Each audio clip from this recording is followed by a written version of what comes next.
Exatamente, Rita, e deixa-me dizer, temos aqui um colega teu, muito acarinhado por todos, Diogo Carreira, está em estúdio hoje para nos falar da investigação CM de ontem. Isto é que é de valor. Bom dia, Diogo. Bom dia, Pedro Paiva. Um aplauso aos nossos convidados. Vamos falar então da investigação CM que diz respeito aos maus tratos dos animais. Não sem antes dizer-nos-lhe que também a seguir vamos falar de mais uma sessão de julgamento de Rosa Grilo e António Joaquim para o julgamento do triatleta. Foi a nona sessão que contou também com o depoimento, como dissemos há pouco, de um especialista em química que lançou dúvidas sobre a arma do crime. É para ver já a seguir. E agora sim, falarmos desta investigação que muito nos orgulha estar a ser feita, porque há uma lacuna na lei. Por um lado, eu faço a minha própria apreciação, os dados são alarmantes, mas também são muito positivos, porque quer dizer que cada vez mais pessoas que fazem denúncias e se sinalizam maus tratos a animais estão, de facto, a agir. E antigamente estes maus tratos aconteciam e não havia ninguém que denunciasse, verdade? Existir a lei é muito bom. E quem trabalha e trata este tema, e é o feedback que tivemos com este nosso trabalho, foi que haver a lei é bom. A questão é que a lei limita muito a atuação, quer das autoridades, mas também das próprias associações e das próprias pessoas que estão no terreno. E é essa a grande crítica que se faz. Mais do que olharmos para os números... Mas quais são esses limites, Diogo? Os limites passa logo por limitar o animal que pode ser que é maltratado. Por exemplo, nós vemos muitas vezes nas redes sociais a questão dos cavalos. Os cavalos não estão ao abrigo desta lei, portanto, no limite e num extremo podemos, entre aspas, maltratar esse animal e não estarmos abrangidos pela lei tal como se maltratássemos um cão, um gato, ou então... Portanto, quem está abrangido por esta lei são os cães de companhia, ditos são os cães animais de companhia. Enfim, independentemente da espécie, desde portanto, que sejam animais de companhia. Cão e gato. Cão e gato podemos abranger, podemos ir para os répteis, Sim. Porque são animais de companhia. A questão é, todos os outros, os de pecuária, no limite, imaginemos aqueles porquinhos que às vezes existem pessoas que têm em casa, Sim. podem estar abrangidos se entendermos como animal de companhia. Mas e se houver alguém que diga que é um animal de pecuária? Deixou de ser de companhia. Portanto, este limite da lei é muito constrangedor para quem trabalha no meio. Mas, de resto, a lei em si permite eficácia no combate aos maus tratos? Diz quem mais que percebe da lei que sim. A questão é, também é um caminho que tem que se fazer caminhando. Existem muitas denúncias. As denúncias que visam animais de companhia, aqui não é só os maus tratos, é que visam animais de companhia, aumentaram este ano, em média por dia, até meio do ano. Ainda não temos os dados fechados porque ainda não acabou o ano. Claro. Mas se olharmos para as condenações, e ainda só temos dados concretos de 2015, 2016 e 2017, estamos a falar que só houve 68 condenações. Ou seja, os tribunais... E só uma deu pena de prisão, não só foi? Só uma, e nem essa foi concretizada ainda, porque houve recursos e nós sabemos como é que isto funciona.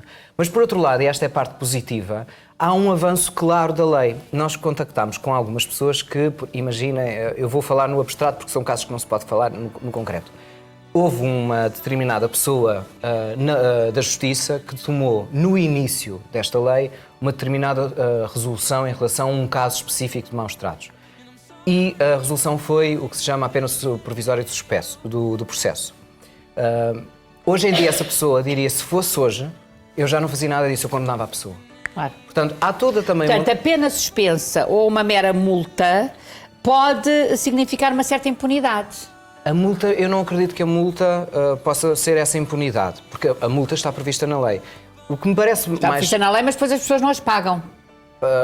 Pronto, enfim. Mas isso acontece, a questão é, temos que olhar para a lei e para o que existe. Certo. E aquela lei existe e está a ser aplicada. E é um caminho que se vai caminhando.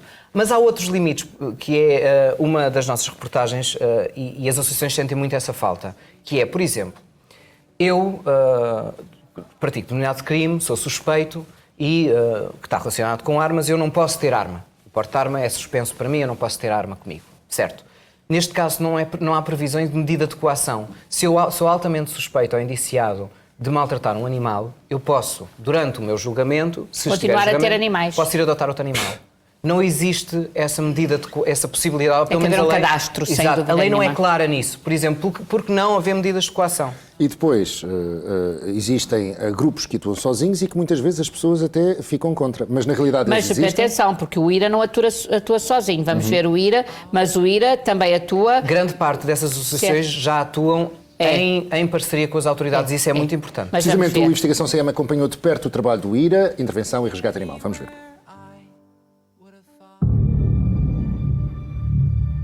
Este caso em particular era uma égua que estava visivelmente ferida, com uma hemorragia inclusive, mal nutrida e que, segundo descreviam nas denúncias e nas redes sociais, este caso já durava há vários meses. Alguém cravou-lhe um ferro por aqui por cima e ele saiu aqui por baixo. Portanto, ela bem tratada não estava. Aliás, vocês podem ver por aqui, toda esta zona aqui, isto é sangue com o betadine. A égua estava nestas condições no Montijo. Foi o movimento conhecido como o IRA que a resgatou. Hoje está bem e quase a ser adotada. Este é apenas um dos exemplos que fica de fora da lei que criminaliza os maus tratos a animais. Toda a legislação que visa o crime de maus tratos aos animais deveria ser revista. Toda. Porquê?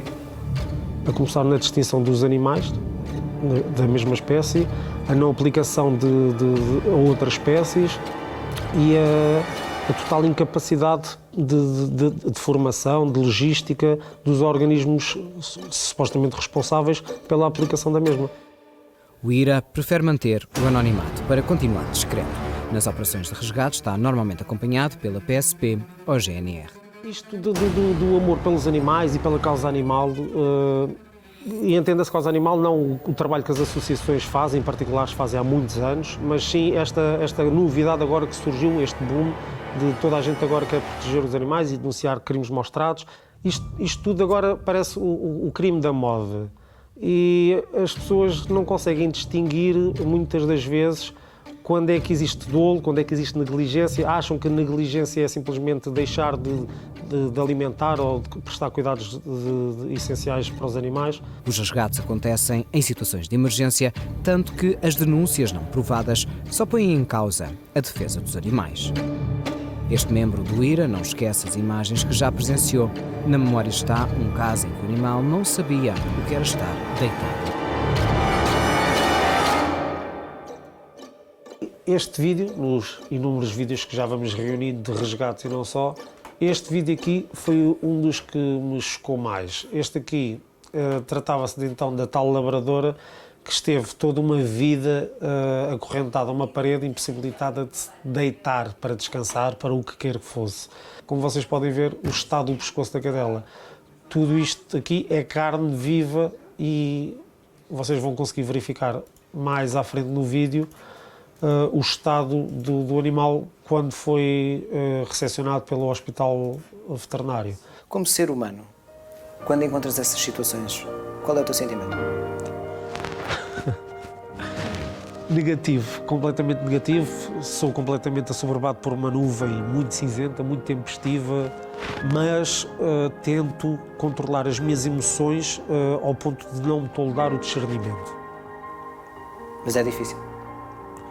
Umas vezes mais que outras.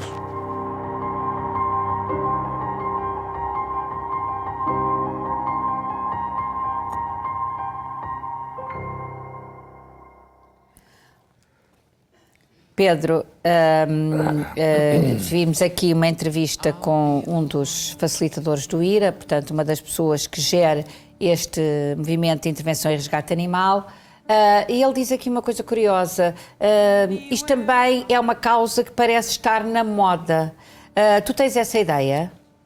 Sim, existe aqui uma grande viragem, mesmo podemos medir esta viragem a partir de 2014, que é quando se começa a fazer aqui novos enquadramentos, as leis começam a surgir no sentido progressivo, lento, limitativo, mas de 2014 para a frente, de facto, surgem novos decretos-leis, surgem novos enquadramentos, nomeadamente em 2017 o Estatuto dos Animais como natureza de sensibilidade. O que é que acontece? É óbvio que esta mudança jurídica faz com que socialmente as pessoas acompanhem esta mudança. A dificuldade no meio disto tudo, e como estava a dizer o Diogo há pouco e bem, é filtrar. As entidades por si ainda, no meu ponto de vista, não estão verdadeiramente preparadas para abordar no imediato as situações de denúncias de maus tratos. Depois surgem denúncias por tudo e por nada também, não é? Portanto, e aqui esta capacidade Às vezes de só porque o cão filtrar ladra, aquilo não é? que é efetivamente uma necessidade de apoiar ou de resgatar estes animais é o lado menos positivo desta nova moda de recorrer em prol do bem-estar dos animais. Mas, ó Pedro, aquilo que nós sabemos, que estamos no terreno, não é? É que também os canis municipais, as associações de animais estão a ficar sem recursos, sobrelotados, porque de facto este Novo Olhar e Bem traz mais recolhas, não é? E mais entregas também de animais. É uma tendência que está a aumentar. Voltamos outra vez à lei, não só à permissividade com que não se aplica a lei, mas também ao facto de não se poder castrar os animais, ou seja, esterilizar os animais. Se houver esterilização obrigatória e financiada pelo Estado, obviamente, não estou a dizer que as associações que já fazem o máximo que podem ainda tenham que acarretar esse custo. Há algumas que fazem, de facto, Sim. se os cães vêm bebés. E muitos municípios também. Agora, de facto, é preciso aqui um incentivo, porque quanto mais houver na rua, mais esta situação vai acontecer. E depois levamos aqui também com a adoção, que continua muitas das vezes a ser feita de um modo cego. Sim, deixa-me só ressalvar que perante os canis municipais existe uma prioridade, que é, independentemente de atuarem num caso de um animal que seja alvo de maus tratos, a prioridade dos canis municipais é retirar os animais abandonados da via pública. Esta é a verdadeira prioridade. E, mediante isto, claro que o crescimento dos canis municipais não tem acompanhado esta viragem da lei, não é? Volto a dizer, acontece porque se eles continuam a reproduzir, continuam sempre a haver mais. E claro que os canis não têm nos gatos, dimensão então, nos para... gatos... Mas os gatos, legalmente, os gatos tu podes tirá-los da rua. E há associações que o fazem, esterilizam os gatos e voltam a devolver-os à sua comunidade. É verdade. O que é absolutamente diferente e aquilo que não se pode fazer com um cão, porque legalmente, se retirares um cão da rua, não o podes esterilizar e voltar a devolvê-lo Não, à o sua cão não comunidade pode na ser rua. devolvido. E isto aqui faz Jamais. toda a diferença. Estamos num bom caminho em relação aos gatos, mas em relação aos cães isso não acontece. Não, em relação aos cães, eles não podem ser devolvidos. Os gatos já existem muitos canis municipais a criar as próprias colónias, Sim. identificarem as cuidadoras das colónias. Estas cuidadoras fazem um excelente trabalho em prol da sociedade, porque fazem esta recolha, vão fazendo esta triagem, vão identificando. Portanto, há um controle muito mais efetivo no que diz respeito a felinos. No que diz respeito aos cães, o cão, quando é recolhido, tem que aguardar uma adoção. Temos o outro lado da questão da adoção, que é evitar as devoluções. É um termo, Também é o existem. termo Porque uma que é pessoa, dado, não é? Mas é as o devoluções. cuidador, quando adota um cão que foi vítima de maus tratos, tem que ter em conta que esse cão vem profundamente traumatizado. Exatamente. Quando nós levantamos uma mão, por exemplo, para fazer uma festa, ele tem medo que se lhe vá bater. E muito provavelmente até pode morder porque tem Exatamente. medo. Ou se nós damos uma indicação um bocadinho mais rígida, ele tem medo, não percebe, bloqueia, até pode fazer xixi. Há coisas curiosas que acontecem nas associações e que realmente essa dimensão às vezes as pessoas não percebem. O cão pode parecer que está a ter uma certa interação com a pessoa e a outra pessoa pode pensar, está mesmo a querer que eu o leve. A questão é, às vezes as associações nem sequer sabem qual é o historial daquele animal. Claro, e isso faz com que a pessoa depois, quando chega a casa e se calhar aquela percepção que teve, e é preciso quando levam estes animais, não fiquem só pela percepção, que tenham a esperança no sentido que em casa pode não ser assim no início porque o espaço já não é o deles. E não saber o historial destes animais é preciso mentalizarem-se para isso, para que depois não haja aquela... Afinal, o cão não quer nada comigo. Não, se calhar o cão, quando chegou a casa, já não está no seu ambiente, portanto já está perturbado e assustado. Facto, mas é muito, em vez de proibir adoções a eito, que acontece, que já está a acontecer, e às vezes mais vale por excesso, mas que já está a acontecer, há aqui um papel importante de formação das pessoas, porque muitas vezes adotar um animal parece uma coisa... As pessoas romanciam a adoção do animal, especialmente se forem bebés, porque são todos muito giros, dão uma trabalheira do outro mundo. Aí depois as pessoas não estão preparadas para isso. E vêm as devoluções. Não é? Exato. Agora, também há aqui uma necessidade de formar as pessoas que se propõem à adoção. Para perceber, porque muitas vezes não se sabe a história do animal, mas transversalmente percebe-se que é um animal com problemas. É um facto. A formação é imprescindível, mas deixa-me só voltar aqui um bocadinho atrás, que é aqui a questão de a própria lei, nomeadamente a lei que estabelece o Estatuto Jurídico do Animal, prevendo como senciente, falta, no meu ponto de vista, alguns pontos fundamentais. Ou seja, se estamos a ver o animal como um ser senciente, temos que prever aqui, numa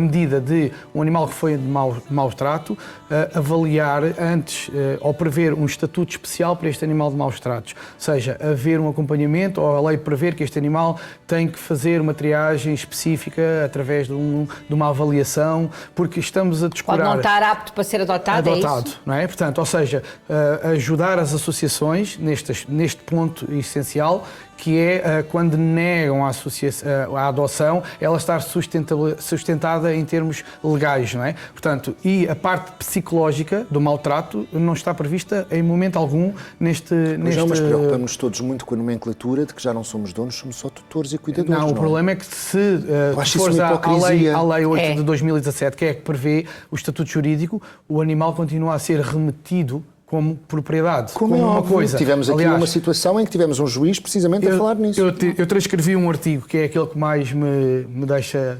em relação a esta lei, que é o artigo 201, que diz: na ausência de lei especial, são aplicáveis subsidiariamente aos animais a disposições relativas às coisas. Claro, lá está. Portanto, isto remete imediatamente o animal para uma coisa, no limite é tratado como propriedade. Claro que prevê, em casos específicos, que o cuidado do animal está à guarda da família, dos cônjuges, mas se formos para o regime geral, remete-o imediatamente para uma propriedade ou para uma coisa. Olha, já há decisão no Tribunal de Mafra?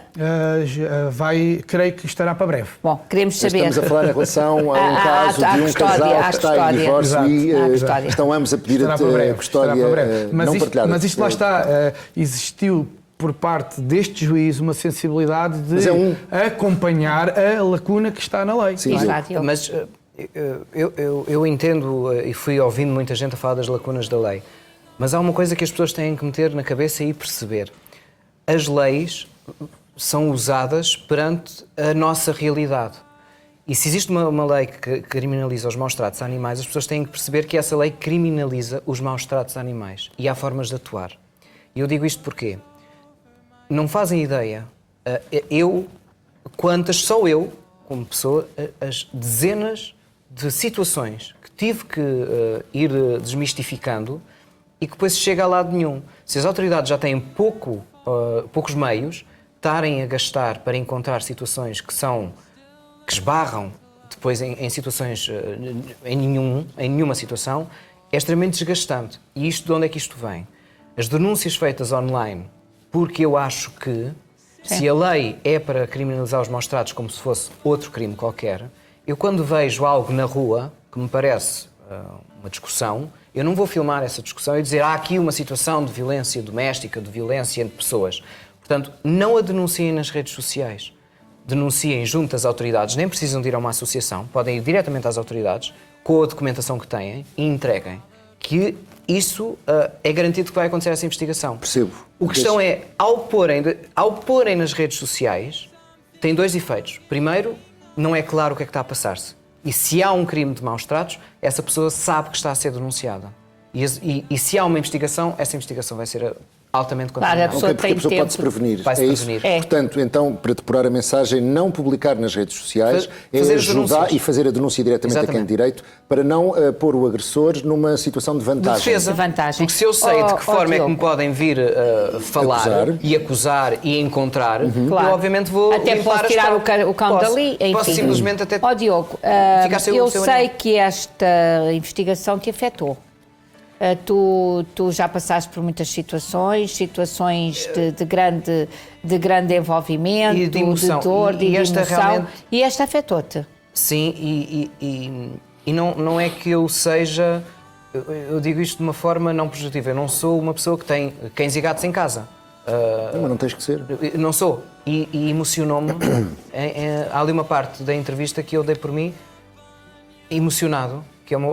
Porquê? Porque há realmente histórias de crueldade humana perante os animais que não podem falar, que não podem explicar, não se podem defender.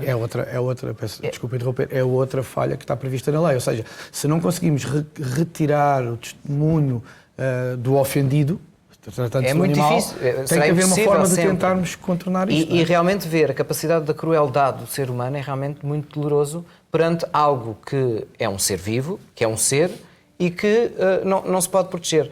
E realmente isso emociona-me muito. E tive aquela sensação que é preciso realmente termos cuidado de irmos às associações e eu vou já levar um animal para casa. Eu acho que às vezes é preciso ponderar, se calhar em vez de levar o animal para casa, porque não ajudar a associação. Deixa-me fazer-te esta pergunta não ao Diogo, mas ao jornalista.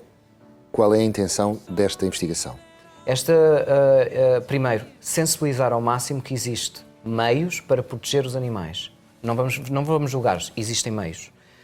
A Justiça ainda não olha abertamente para estes crimes, porque a lei é muito recente.